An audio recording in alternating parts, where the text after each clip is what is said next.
Ladies and gentlemen of the interwebs, I watched the RFK Jr. Senate Finance Committee hearing to do this recap so that you don't have to suffer through watching it.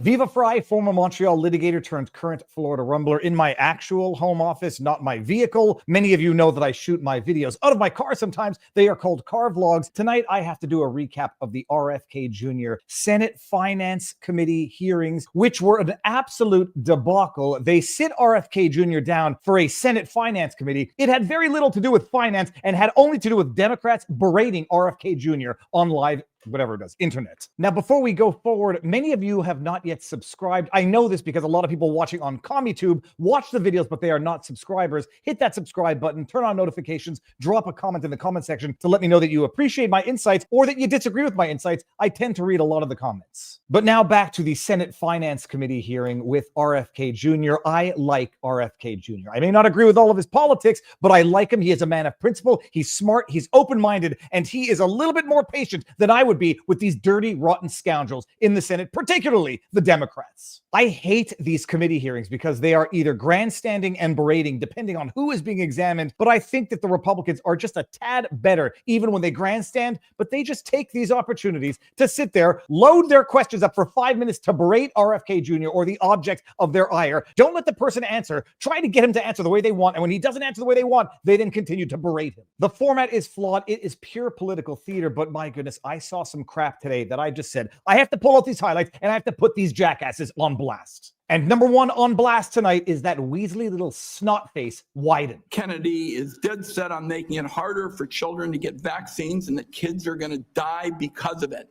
I don't think, Mr. Secretary, this is about you and me.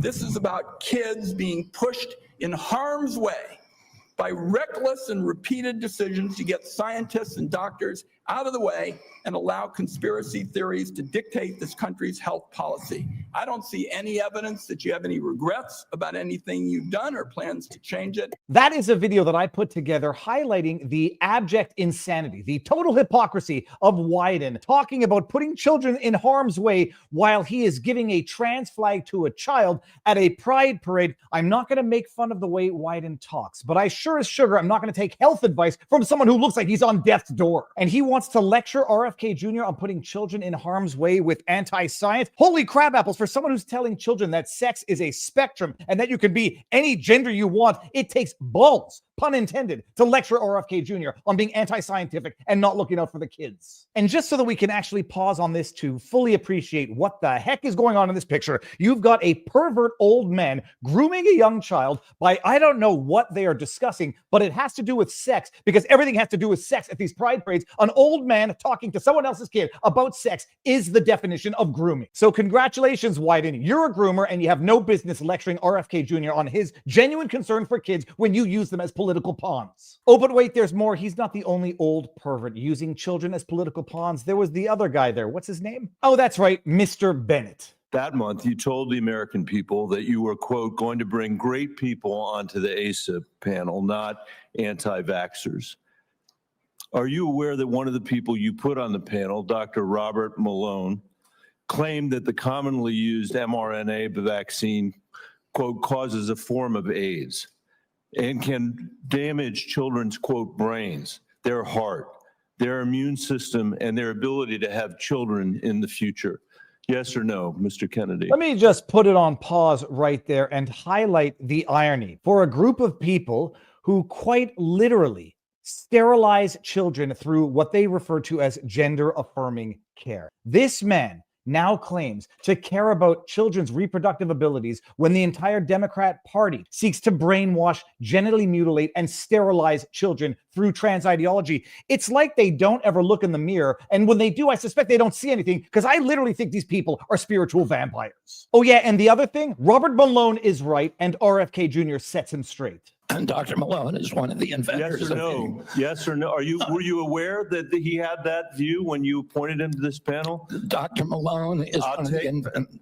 As I said, Dr. Malone is one of the inventors of the mRNA vaccine, so he knows a lot more about it than I do. Mr. Chairman. Pause it right here. I'm not getting the answer I want, so let me just berate the man that we're asking questions to for not giving me the answer that I want. By the way, Robert Malone is 1,000% right, and this jackass is 1,000% wrong. But he's not just wrong on this. A little bit later, he goes on to be wrong about something else of extreme importance when it comes to children. Are you aware that another one of these new members, Dr. Levy, wrote that, quote, evidence is mounting and indisputable that mRNA vaccines cause serious harm, including death, especially among young people? Yes or no? Are you aware that he said that?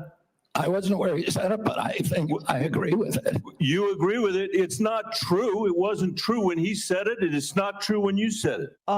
Actually, Mr. Bennett, it was true when that person said it. It is true now. It is being statistically proven now. And if you don't think that a risk of myocarditis of 1 in 5,000 per shot for young men is a risk to life and causing death, you're an idiot and you have no business being anywhere near children. It is pretty much widely known now that young men especially have a substantial risk of myocarditis from each shot of that jab. It's a known fact that it's causing other problems. It's a known fact that it has caused clots in women. It is known. And to pretend somehow that it's unscientific to say, yes, we recognize an increased risk of myocarditis in children. That's why we're telling people pretty much not to give it to children unless they need it.